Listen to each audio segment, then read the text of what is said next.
In today's video, I'm going to teach you how to import website tables data without any coding.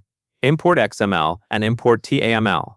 We will do this inside Google Sheets using two built-in functions that pull data directly from a public web page.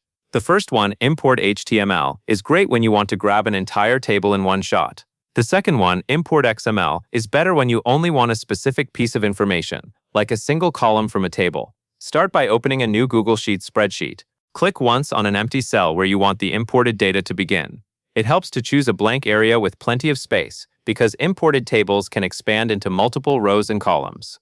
Now type this formula and press enter. =Import_HTML, HTML, /HTML, :/n.wikipedia.org/wiki/world_population table 4. This tells Google Sheets to visit that web address, look specifically for a table structure, and then import the table with index number 4 from the page.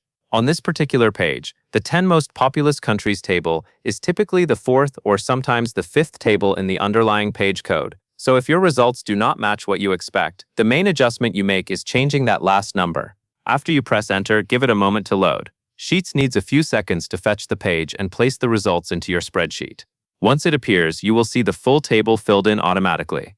Next, click on another empty cell to run the second example. This time enter =Importxml, https://on.wikipedia.org/wiki/world_population/table/td. This formula is more precise. The part that says /table4 targets the 4th table on the page.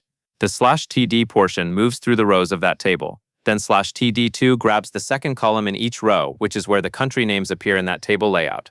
Press enter and wait briefly again for the data to populate.